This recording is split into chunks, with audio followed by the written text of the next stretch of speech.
So for today, we've got section 5.6, graphing linear inequalities.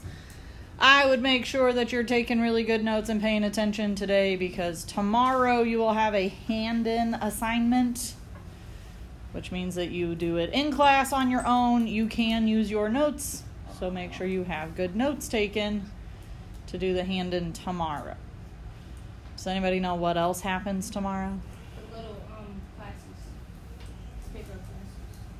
Right. We have to do school-wide registration tomorrow, which means you need to bring your colorful sheet. I believe it's different depending on what year you are. Your colorful sheet, and then also your transcripts. Dominic? Well, I don't have it since I was in visual teaching room for first hour. Okay. Okay, so everybody else knows what they're supposed to bring tomorrow? Yeah. Okay.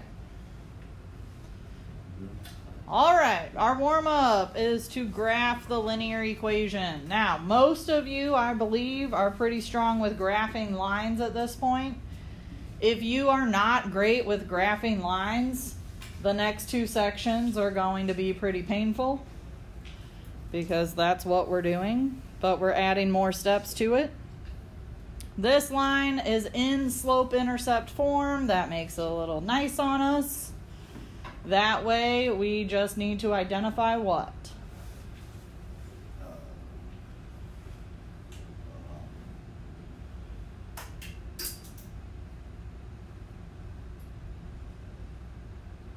We're trying to graph a line. What do we identify? The slope. The slope and The the y-intercept. We usually refer to those as M and B, but they are indeed the slope and the y-intercept. What is my M for this line? 2. 2. We could put it over a 1. And my B 1. is a 1. We always start our graphs on the y-axis. So we use our y-intercept on our y-axis, put a point up at 1. From there, we use our slope to get more points, so we should go up to right 1, up to right 1. If we get tired of that, we could go down to left 1, down to left 1. The more points, usually the better. We make a nice straight line that goes through them. And we put arrows on the ends. That's something we've been doing since last semester. Today, we will need to be able to do that, but we're also going to add a couple other steps to it. Questions about the warm-up?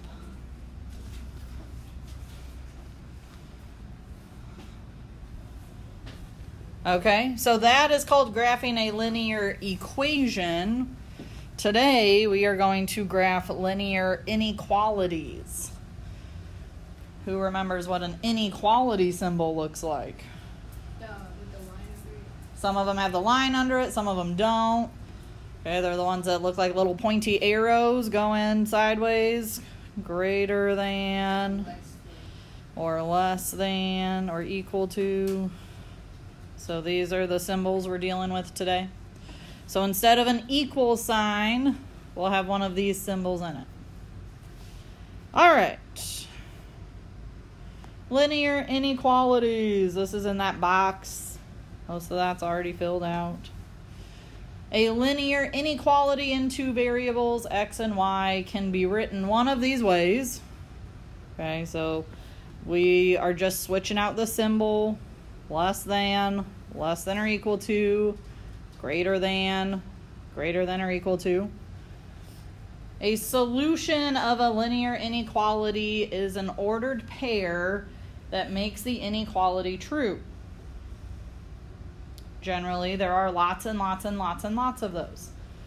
So down below the box, you can see these are just like equations of lines. instead of an equal sign, inequalities use those symbols we just talked about. So that's what goes on that blank line. I'll make the symbols a little bigger. Less than or equal to, greater than or equal to, less than, greater than. These are what belong on that line a little bit below that first box of notes.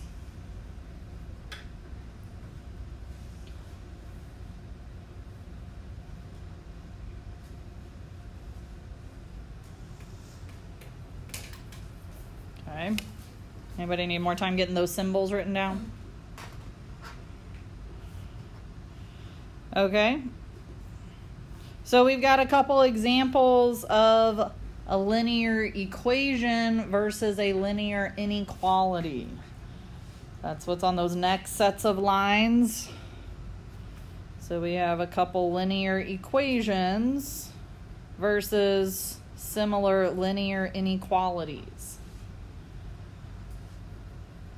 You'll notice the only difference from these is the symbol. Instead of equal signs, we have inequality symbols.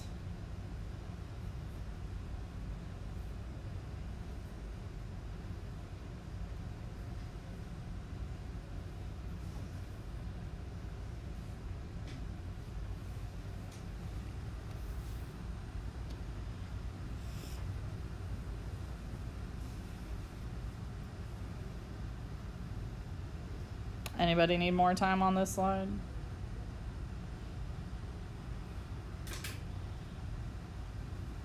Okay. Graphing linear inequalities in one variable. That first part is really small, so I'm going to rewrite the words you need a little bit bigger.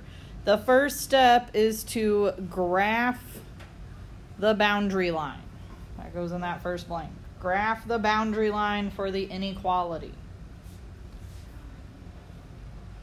The next part is use a dashed line for the symbols greater than or less than.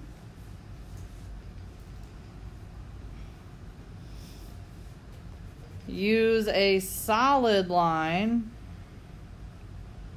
for the symbols greater than or equal to or less than or equal to. So these are what are going in those the blanks for step one, since this is typed really, really small.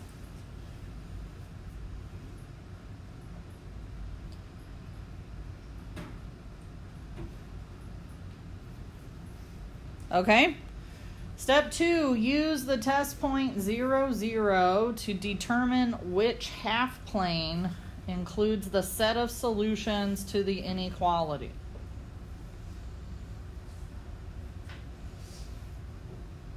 That's different from the notes on your page. So what that means for step 2, for the symbols, I don't know why the notes don't match the slideshow. But what this means for your notes is that for the symbols greater than or equal to, that's when you shade above. For the symbols less than or equal to, that's when you shade below.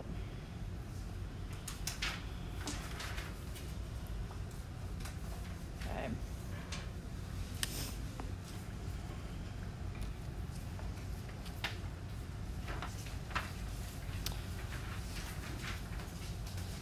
If you flip over to the back, that's what's at the very bottom of this. This shaded region that contains the set of solutions to the inequality is called the feasible region.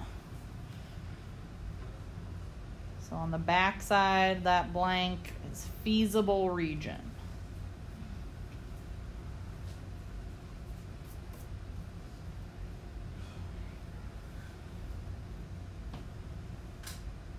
Okay, steps 2 and 3 in here are kind of all consolidated into this rule. I'll explain what that means when we go through an example. Are we ready for example 1? We got feasible region filled in. Okay.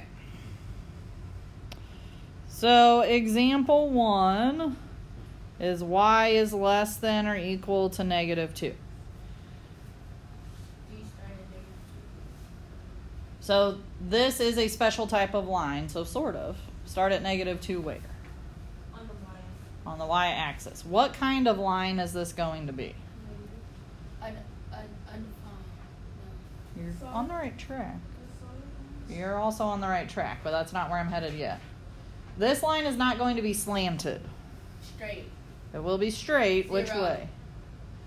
Dominic, what do you think? Left and right horizontal. Good. This will be a horizontal line. So as far as M and B go, we don't really use M and B so much here. Jasha was right. We do start at negative 2 on the y-axis, but then we have to know that this is going to be a horizontal line, right? Because there's no x involved. It's horizontal. So then Lydia was answering my next question. Should this line be dashed or solid? Solid. Okay, this will be a solid line. Do you shade it? So let's put in our solid line, and then we'll talk about where we're going to shade it. Don't you shade it towards up, like up? So we got to decide, are we shading above or below that line? Above. Below. Why below? Because it has a line under. So the reason that it was a solid line was because of that line down there.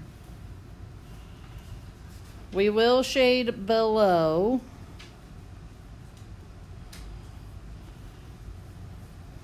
because it's a less than symbol. Okay, so the solid line came from the equal to bar. Okay, that equal to bar down there is why it's a solid line.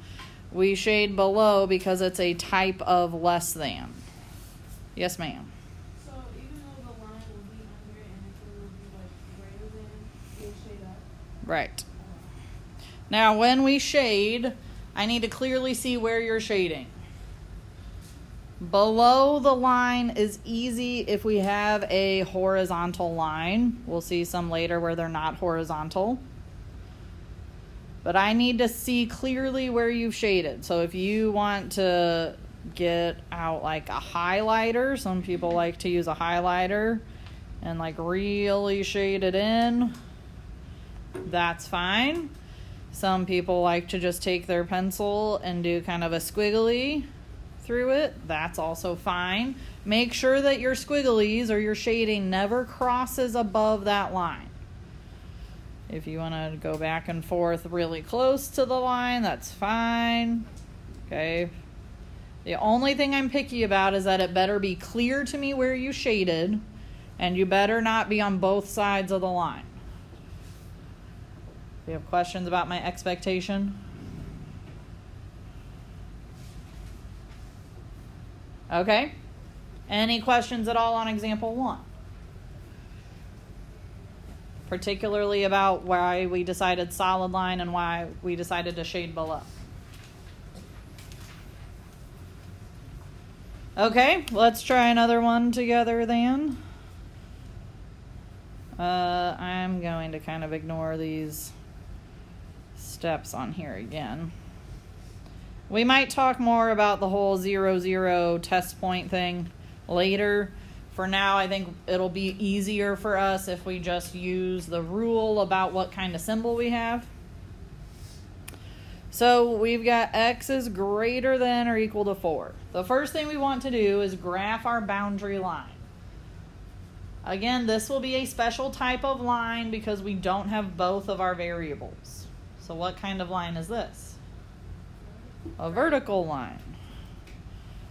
If it's a vertical line, this is pretty much the only time where we start on which axis?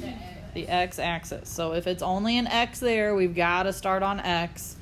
So we go over to positive 4 1, 2, 3, 4 on the x-axis, and a vertical line goes where? Up and down. So a vertical line is going to go up and down. Before we actually put it in there, we should decide if it's going to be solid or dashed. Solid. Why? Because it has the line. Good. A solid line because it had the equal to bar. That will always make our line be solid. So a solid line up and down through 4 on the x-axis. Above. So in general, I agree with Jasha that this means above, but is there really a good place above that line? No. Not really. So this is where testing the 0, 0 could come in handy. But if you had to guess on this one, would you say left or right? Left. Well, if we're not sure, we can use the 0, 0 test. So the 0, 0 test says plug in the point 0, 0. So if we plug in a 0 for x, is this true or false? Is 0 greater than or equal to 4? False. False. If it's false, we don't shade where 0, 0 is. So, right. So that means we have to shade to the right. So we're not going to shade where 0, 0 is. That's the left side. That means we need to shade the right side. Above and below works pretty much every time except for when there's a vertical line. Yes? Isn't like when it's vertical greater than it's on the right and the Yes. So above can also be thought of as the right side. Below could be thought of as the left side.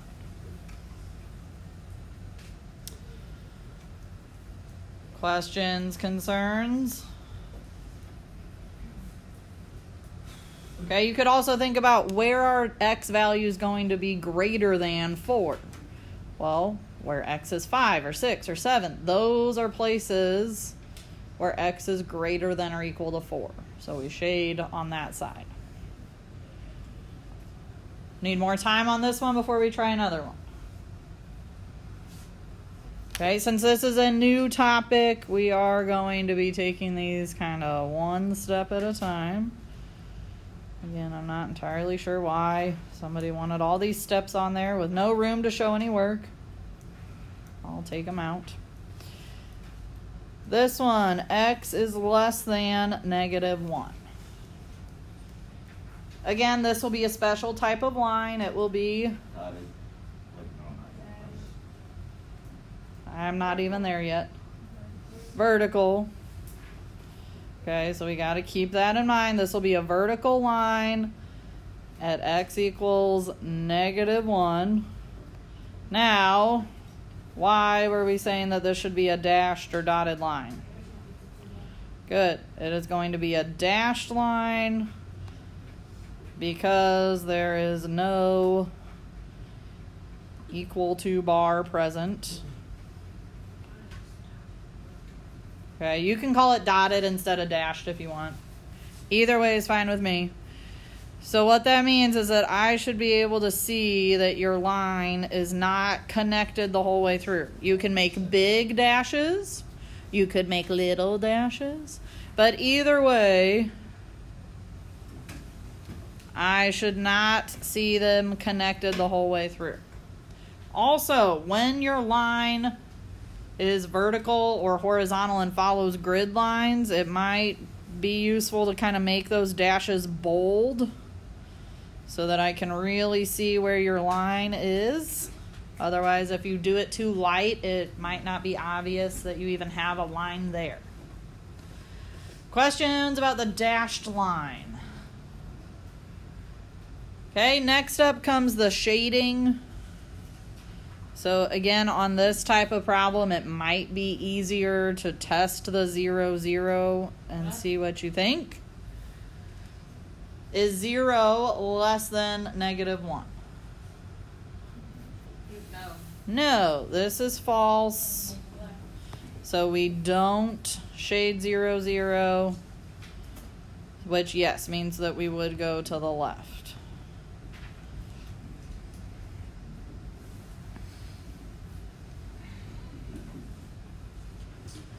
Yes, ma'am. If we already know like where is vertical and which side, because we have to do The test point? yeah. No, not necessarily. If you just want to shade it, that's fine. On the hand-in assignment tomorrow, you will have to tell me where you're shading it. Like, there's a fill in the blank. I will shade blank. And you should either put above or below, or in this case, left or right would be appropriate. Questions on example 3 before we try one that's a little different on example 4? Okay, let's try another one. On example 4.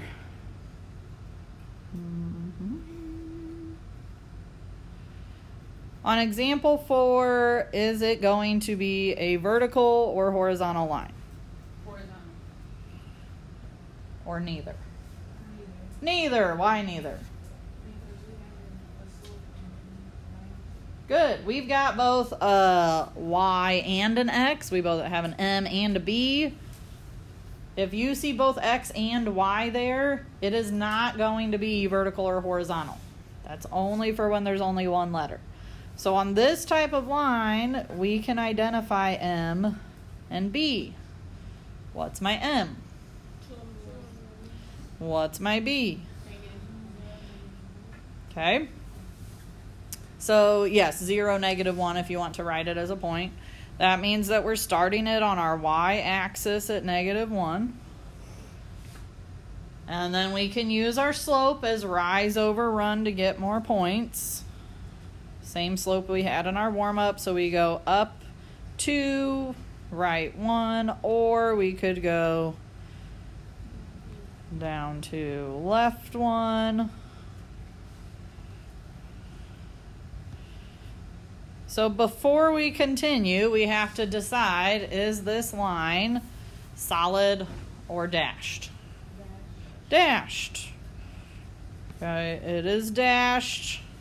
I am going to keep writing the reason for that for now, and it's because there is no equal to bar on our symbol.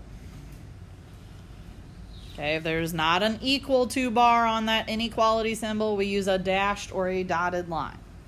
So that means I can just dash through these points. Again, we should still be putting arrows at either end. You should still be putting a line all the way through your grid. Questions about the dashed line?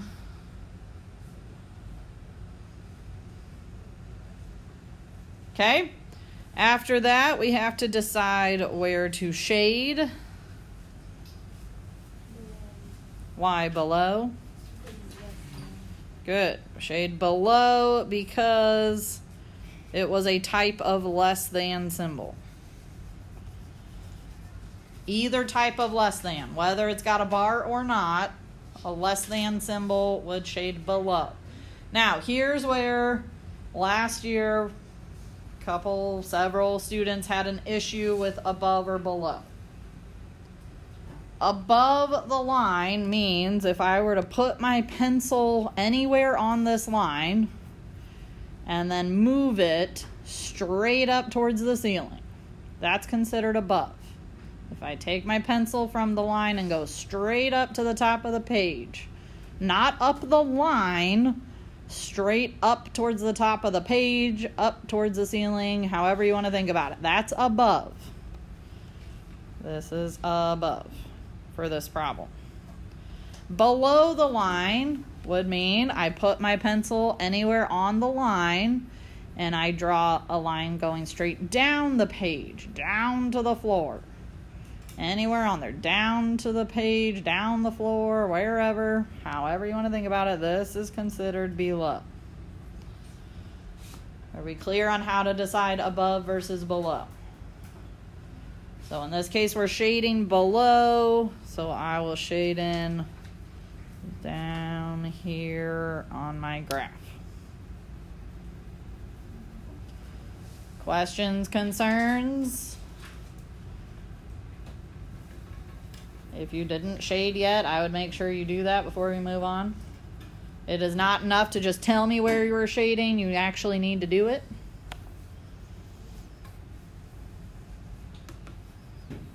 Okay. Moving on to example 5. I'll bring back example 6 in a minute. All right, on number 5. From this inequality, rather, not equation, inequality, y is less than 1/4 x minus 1. We can identify an m and a b. So I will want to see those. What is my slope or my m? 1/4. What is my b? Good. It's at -1, or the point would be 0, -1. So we can start graphing the points. Our first point goes on the y-axis at -1. From there, where do my next points go? Up 1, right 4. Up 1, right 4. We can only do that a couple times, so we could also go down into the left. So down 1, left 4, down 1, left 4. Once we've got all of our points, we have to decide if this line will be solid or dashed. Why is it dashed? There is no equal to bar. I'm writing, you should be writing.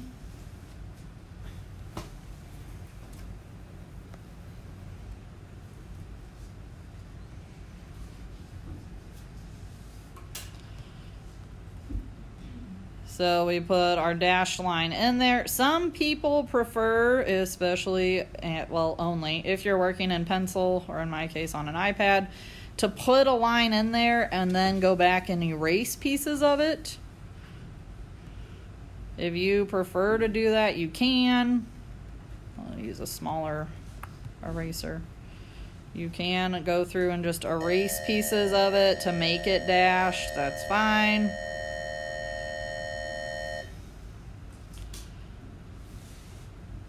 But it should definitely look dashed by the time you're done with it.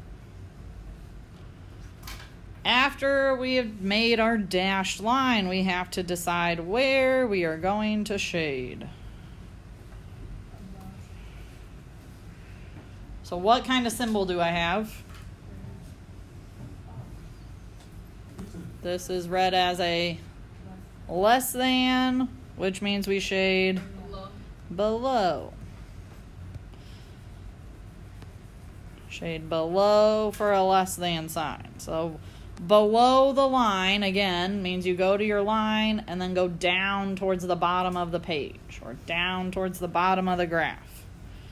That is where it's considered to be below. What did we write down as our slope? 1/2. Our y-intercept? Okay, when we go through this, we could go ahead and decide, is our line going to be solid or dashed? Solid. Why? Because it has the Good, it's got that equal to bar, so it's solid because of the equal to bar down there. We can also decide already if we should shade above or below the line.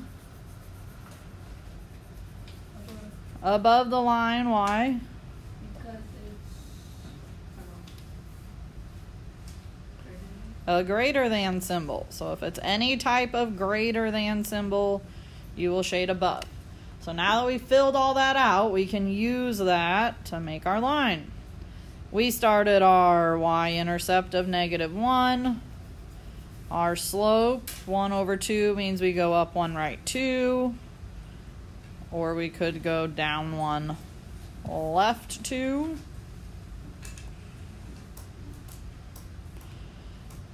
Okay, the more points, the better. we said we should have a solid line through those, so we graph it just like we would have graphed last lesson, last chapter, last semester. And then the final part is that we need to shade above the line. So again, to shade above, put your pencil on the line and then go up towards the top of the graph or up towards the top of the page. That is considered above. Questions about example 6?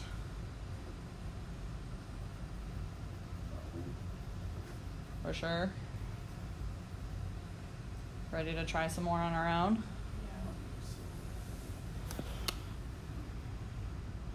Okay, go ahead if you have not already done so and work on 7 and 8. Remember to be identifying your important information. Your slope, your y-intercept, if it should be solid or dashed, and if you should shade above or below. All right, on number 7, what was M? B. We're going to have what kind of line? Good, solid line because of that equal to bar. And where will we shade? Above because it's got a greater than symbol. Okay, so I think it's helpful to identify all that in the beginning, then you can just go with it. Your B is your y-intercept, your starting point. Your slope tells you to go up to right 1 or down to left 1 from that starting point.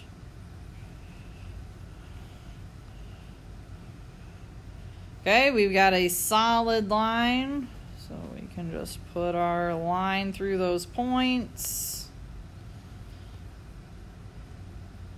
And we've got to shade above the line. So the more slanted your line is, or the steeper the slope, sometimes the harder it is to tell where above is. So remember, pencil on the line, go straight up towards the top of the page. That is where it is above.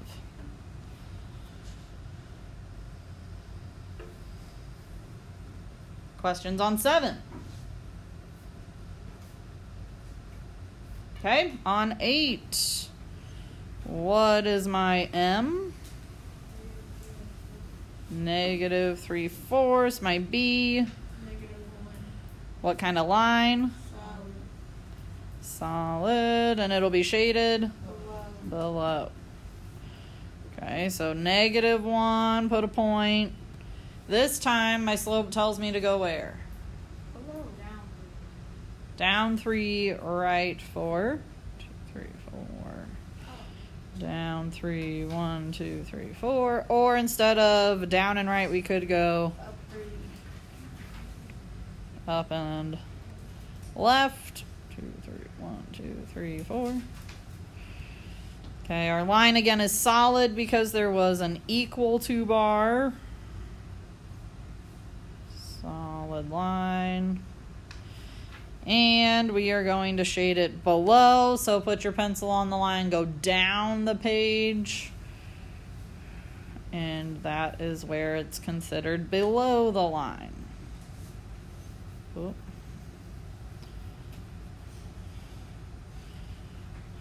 Questions, concerns about 7 or 8? Okay, because we've had like maybe 2 or 3 people that have been answering questions. So those 2 or 3 people, I'm sure, are understanding. Some of you, I can look at your page and it looks like you're understanding. Some of you, I'm having a hard time gauging.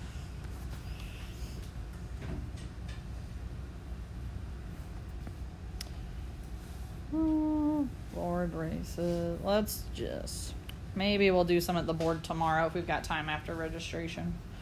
Today, we're just going to get them all done in our notes. If you have not already done so, go ahead and keep working through these. We'll talk about 9 and 10 in a minute. There are more on the back for you to practice as well. The more we practice, the better it'll get ingrained in our brains. All right, on number 9, what is our slope? 2/3. Our y-intercept? -1. Okay, you should all be graphing masters at this point. Start at your y-intercept. Use your slope to get more points. 2/3, up to right 3, or down to left 3. Down to left 3. What type of line should we be putting through these points? A dashed line, because there is not an equal to bar on the symbol. And we are going to shade it above because it is a greater than symbol. So shade it above.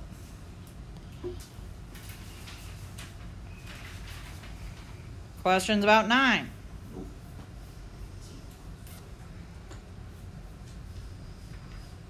All right, on number 10, what is my slope? 3/2. My y-intercept seems to be a favorite today. Is it going to be dashed or solid? Yeah. And we're going to shade it down or below. Okay, start at your y-intercept. Use your slope to get more points. 3/2. Down 3 left 2. Okay, put a dashed line in through those points. I do want your dash lines to be straight. It's a little trickier for me to do that here, but you can still put a ruler, a straight edge, and ID down and just pick up your pencil every now and then to make a dashed line. Finally, we shade it below. So that is below the line, towards the bottom of the grid, under the line, however you need to think about it. Questions about example 10?